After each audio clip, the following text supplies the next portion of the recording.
What's up, guys? Quinn Henoch here, Doctor of Physical Therapy. We're at Juggernaut Training Systems, and we're going to talk about deadlift prep and how to get your body kind of primed and ready to pull big weight off of the floor. And so we're going to start by building a sequence from the ground up, and it's this kind of bottom-up approach, meaning we're going to start with very low-level exercises, more of just kind of teaching tools, motor control drills, and then build you up to standing and start to integrate more load and specificity to the deadlift.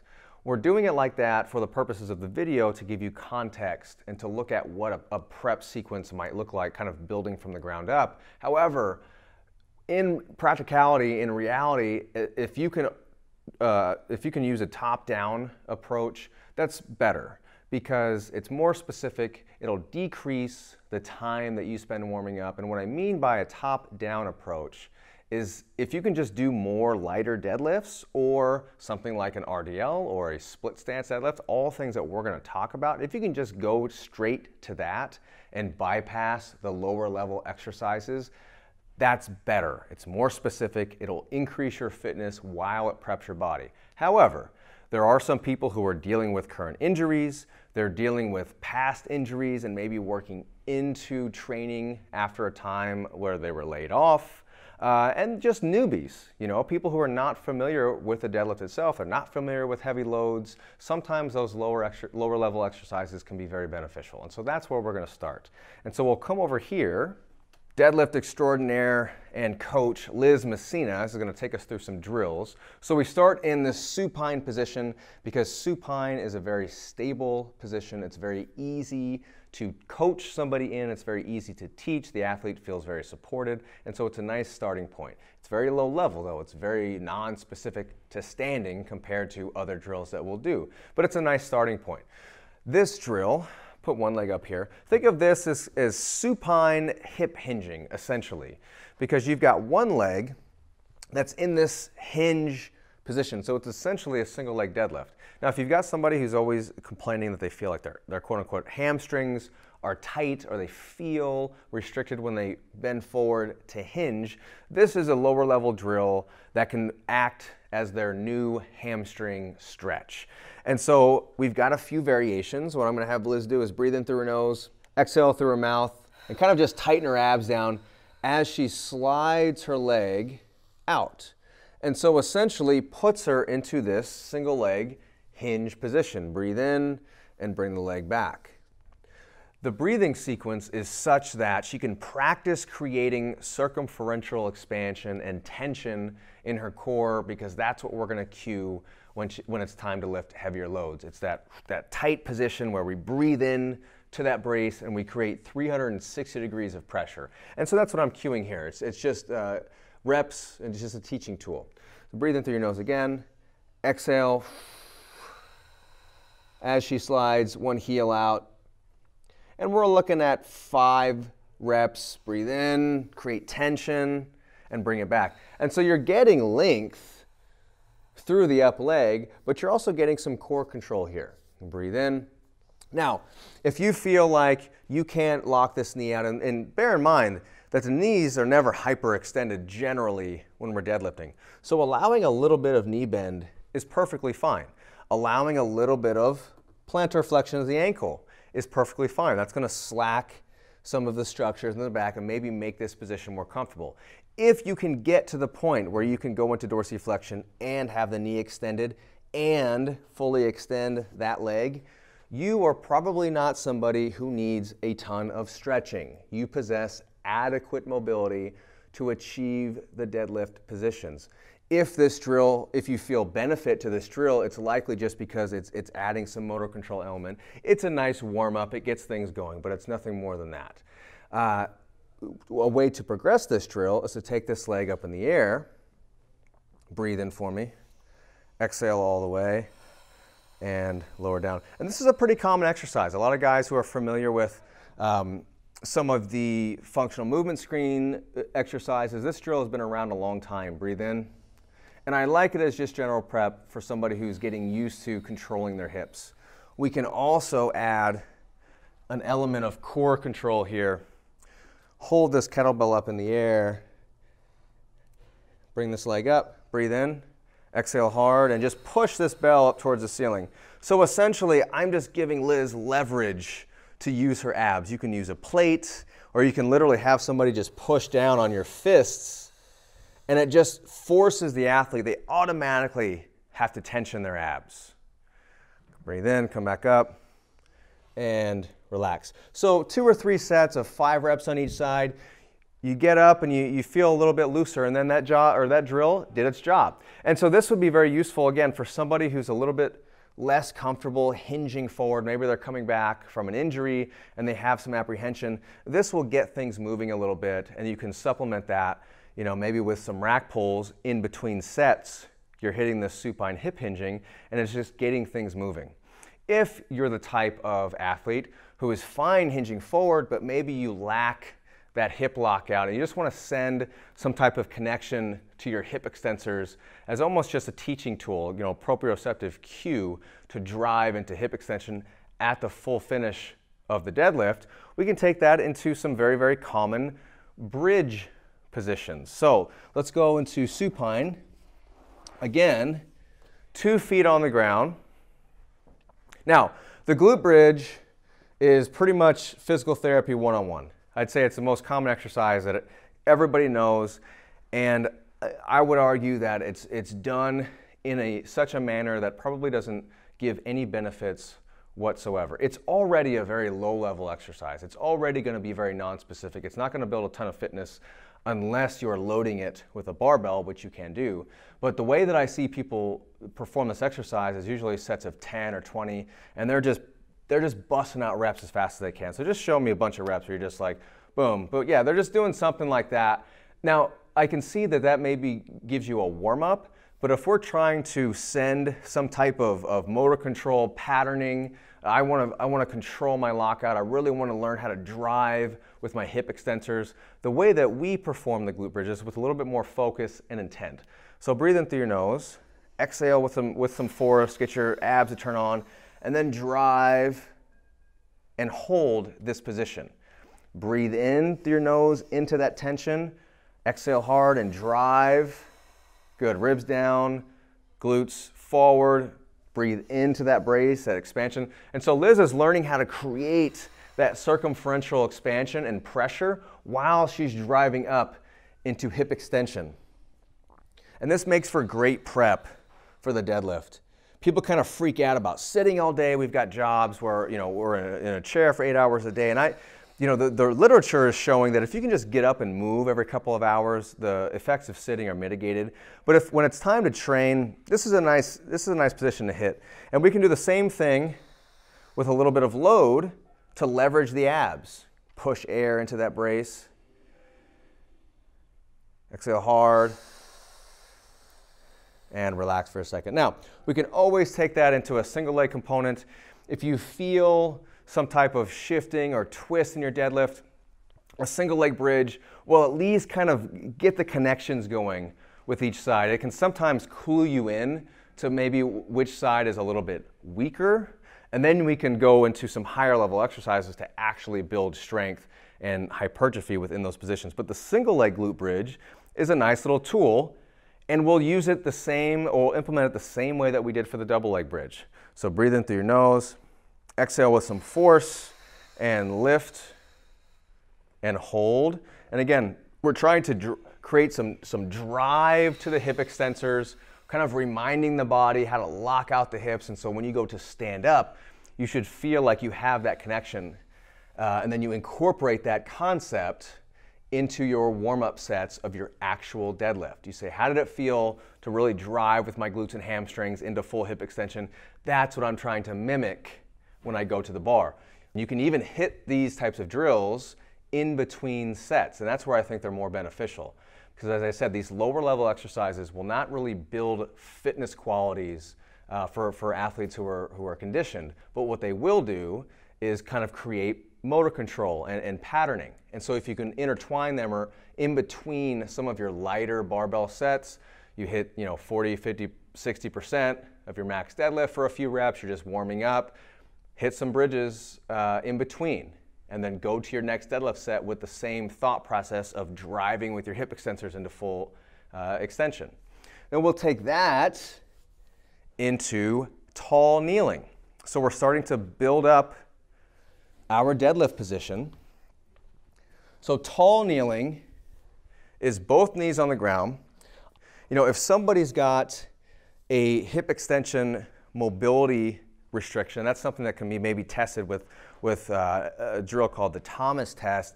You know, the question is always, well, does it even matter? You know, everybody's a little different.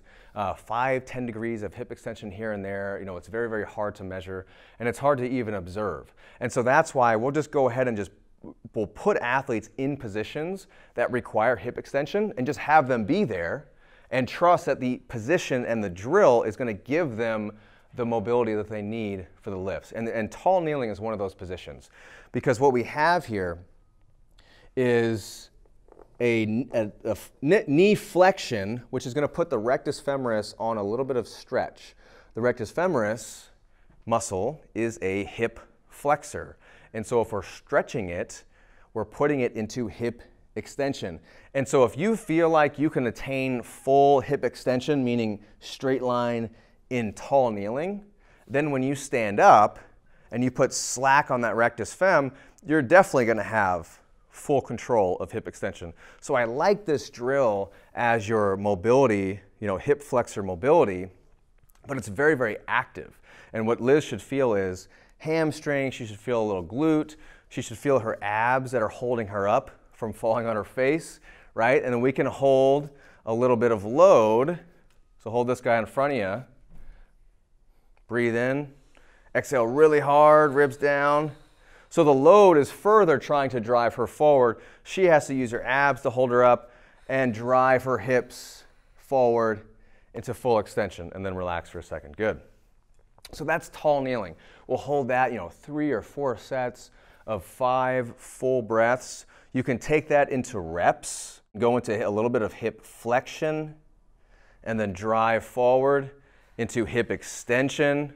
Try to keep the shoulders above or slightly in front, just slightly in front of the hips, but you don't want to get in just a habit of sagging your shoulders behind your hips and then you're just getting lumbar extension there. We're trying to drive through the glutes. So tall kneeling is a great drill to drive hip extension.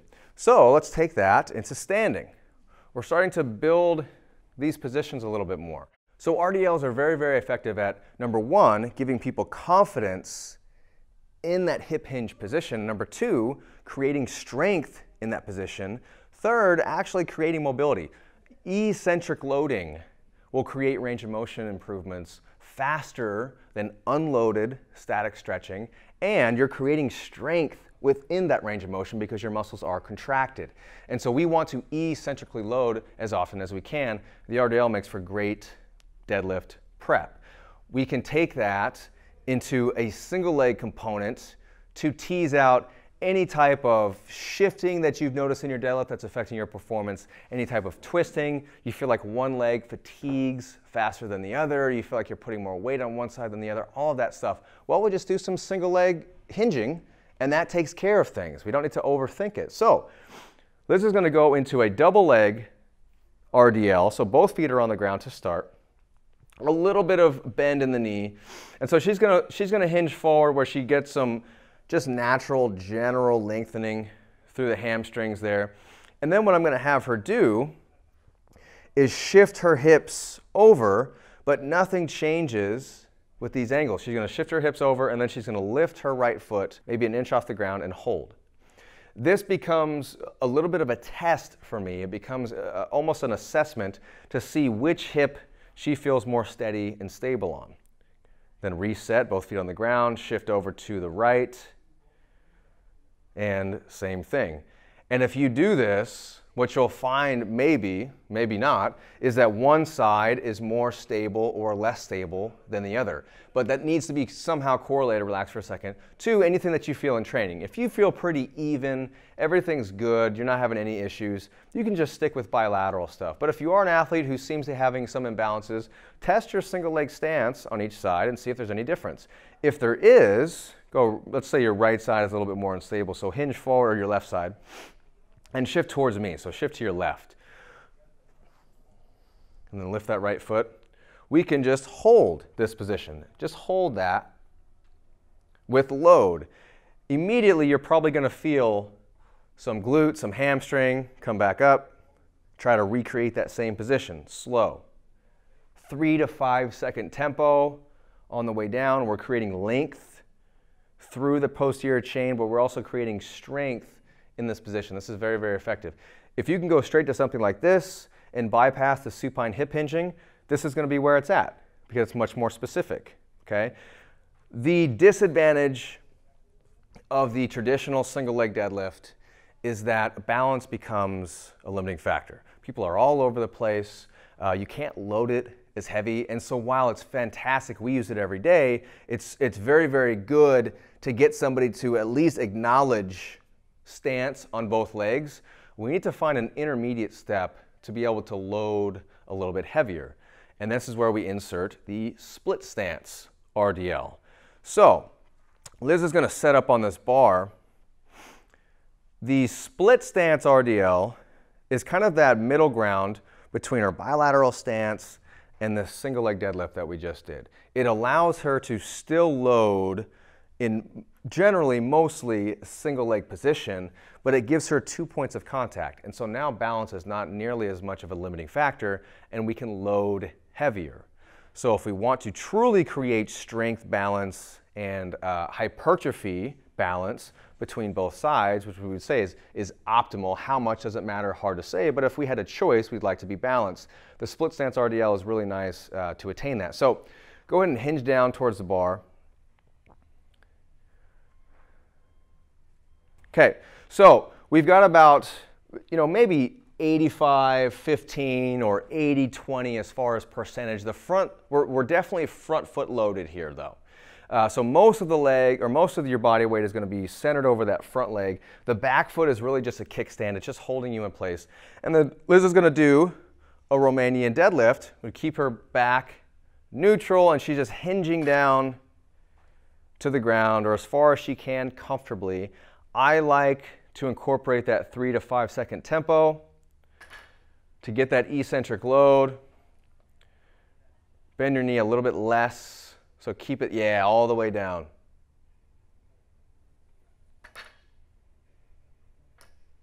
Good. So the split stance RDL, and you can see we were able to load up a barbell right away as opposed to, like a 20-pound kettlebell or something. It's just really, really good. We'll do both. Say the single leg deadlift here is just kind of prep. It's just getting things, making that connection. Say, okay, I feel pretty balanced on both legs. Now I'm going to really load it with this split stance RDL. This is something that can be used as a warm-up to your deadlifts if you keep the weight light, if it's something that you feel afterwards, you feel looser and ready to go. As far as loading this heavy to create strength and hypertrophy gains from side to side, I would recommend putting it at the end, because if you're going to accumulate some fatigue, you don't want to do that before your deadlifts. But up to this point now, we've addressed mobility with the supine hip hinging, with the bridges. We've addressed some motor control with some intermediate positions like tall kneeling and a single leg RDL. And now we're starting to bridge into our bilateral stance. And so for me, the next step is a two-legged or bilateral Romanian deadlift. So this is where I want you to think about all the things that we did up to this point shouldn't be forgotten about. So that supine hip hinging drill, the glute bridges, tall kneeling, whatever it was, you're trying to recreate the same concepts and positions, right? And so we have we're thinking about our core, we're thinking about creating 360 degrees of pressure so we're strong and stable through the trunk. We're allowing our hamstrings to lengthen as we hinge down. We actually want them to lengthen to get some of that rebound. So don't forget about that stuff as you're hinging down towards the bar. Good, go ahead and come back up. Now, from this position, maybe a forceful exhalation, a quick forceful burst to set those ribs, and then breathe in to that tension. Same thing. Drive, start to hinge forward. We like to keep the hips over the ankle joint. Come back up. Now, there's many, just keep going there, hit you a set of 8 there while I'm talking. There's a lot of coaches that will coach the RDL as a V, meaning as you hinge forward, the hips shift back and you're creating this V position. Certainly not wrong. And it's going to mitigate coming up onto the heels and being off balance in the front. However, if we're trying to make this have carryover to our deadlift where we want to feel balanced, you're just off balance if you're rocked back onto your heels and your toes are coming off the ground than if you're forward and your heels are coming off the ground. So ideally, as you're hinging forward, you're keeping your hips centered over the back of your foot. So if I start my lockout here, that's where I'm going to hinge to. So you get used to being balanced. All of this horizontal force is going to throw you off. And so let's hit one more set there. Because the RDL pretty much just takes us to our deadlift position. And if you have the hinge of an RDL here, so you've got this length, come back up, and you feel like you've got good lockout through the hip extensors, there's not much more prep that you need. And then relax for a second. You know, foam rolling, soft tissue stuff, all the static stretching. Go back and watch the Mobility Myths video on foam rolling, on static stretching, and you'll have my general guidelines for implementing that stuff. Your favorite stretch, favorite area to grab a foam roller and dig in there, fine. Do that in between sets of these exercises. Just keep the dosing, minimum effective dose. If 10 or 20 seconds gets the spot to go away, go and do one of these drills and exercises because that's what's going to actually create fitness changes. Okay, so that stuff is still on the table. Just integrate it. And that should help prep you for deadlift. So I'm Quinn Henoch, Doctor of Physical Therapy. If you are looking for a healthcare provider in your area who understands athletes, check the directory at www.clinicalathlete.com. Thanks, guys.